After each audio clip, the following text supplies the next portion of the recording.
जैन, जैन,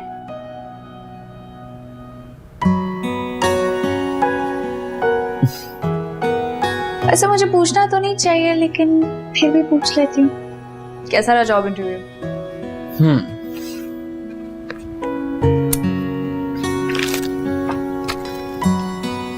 ऐसा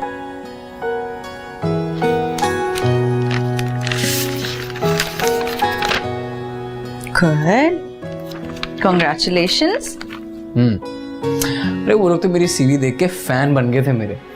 कहते कि आप जैसे कैंडिडेट तो हम ढूंढ ढूंढ के बस पागल हो गए थे। आपका एक्सपीरियंस, आपकी एजुकेशन, आपका सीवी, एवरीथिंग वाज परफेक्ट। अच्छा, और क्या कह रहे थे? अरे कहना क्या था, सीधा सीधा ये लेटर पकड़ाया और बोला कि बस 4 दिन में सीधा नौकरी शुरू। क्या हुआ, हंस क्यों रही हो? वैसे सयाने सही कहते हैं, झूठ बोलना ना किसी के बाप की जागीर नहीं है। जब दिल चाहे बोल दिया। हाँ, क्या मतलब? तुम्हें लग रहा है मैं झूठ बोल रहा हूँ? मतलब ये कि तुम्हारी अम्मी ने मुझे कॉल करके बहुत पहले ही बता दिया था कि वो कंपनी तुम्हारे अब्बू के दोस्त की है। देखा, देख लिया तुमने? मेरे अम्मी अब्बू ना किसी डुअल पर्सनालिटी डिसऑर्डर का शिकार बन चुके हैं। क्या हो गया, तुम ठीक तो हो? मैं बिल्कुल ठीक हूं। मेरे अब्बू ने मुझे बोला था कि किसी को बताना मत कि ये जॉब तुम्हें मेरे रेफरेंस के थ्रू मिली। लोग तुम्हारी कैपेबिलिटी पे शक करेंगे, काबिलियत पे शक करेंगे, और खुद जाकर उन्होंने अपनी बेगम को बता दी और उनकी बेगम ने मेरी बेगम को बता दी। तालियां भाई, क्या प्रैंक हो रहा है मेरे साथ? बताओ, कहाँ कोई कैमरा लगा, कहाँ वेव करना है मुझे? हेलो, हाँ जी, मैं अच्छा बस अब क्या करोगे? रिजेक्ट कर दोगे ऑफर?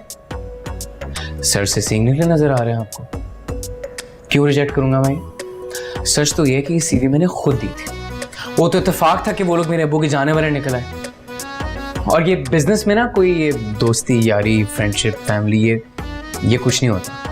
Business is business. उन्हें मेरी जरूरत है, इसलिए उन्होंने मुझे हायर किया।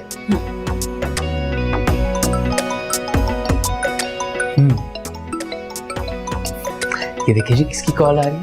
अभी क्यों कॉल कर रहे हैं मुझे? उठा लो, कोई जरूरी बात हो सकती है।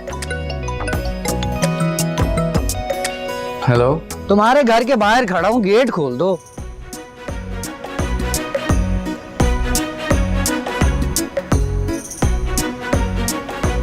क्या हुआ है?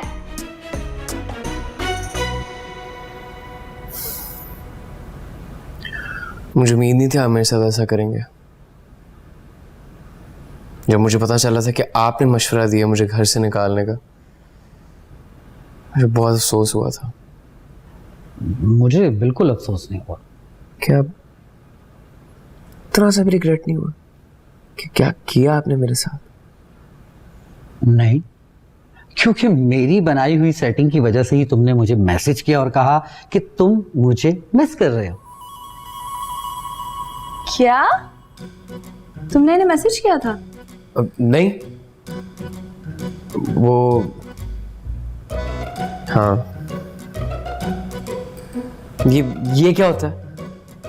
देख लीजिए, मेहमान बैठे हुए हैं, जाके कोई चाय शाय बना लो, कुछ कर लो। मैं कोई मेहमान नहीं हूं, ये मेरा अपना ही घर है। पापा, आप मेरे ससुराल बैठे हैं, आपका अपना ही घर है। जी, बातें कर रहे हैं। और तुम अभी तक यहां बैठी हो? कुछ कर लो, कोई चाय, बिस्किट बिस्किट कुछ ऑफर कर लो, कुछ तो कर लो।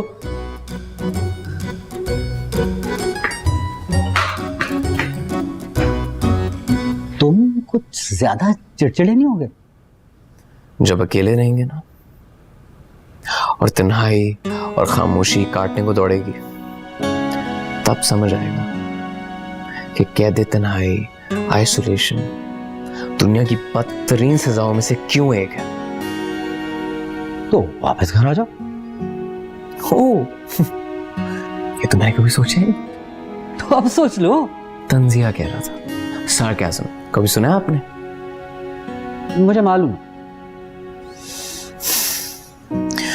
आपके लिए ना बड़ा आसान है कहना, घर आ जाओ, लेकिन जहां अपने माँ बाप आपकी साइड में ना हो, वहां कोई कैसे गुजारा करेगा? अबू ने मुझे कहा था किसी को बताना मत कि तुम्हारी जॉब मेरे रेफरेंस के थ्रू लगी है। तुम्हारी जॉब लग गई? हाँ फुरकान भाई के रेफरेंस से? जी, लेकिन वो मेरा पॉइंट नहीं है, आप पूरी बात तो सुन लें। मसला ये है कि अब्बू ने मुझे बोला था किसी को मत बताना ये नौकरी तुम्हें मेरे दोस्त की कंपनी में मिली है, और खुद जाकर उन्होंने ढिंडोरा पीट दिया।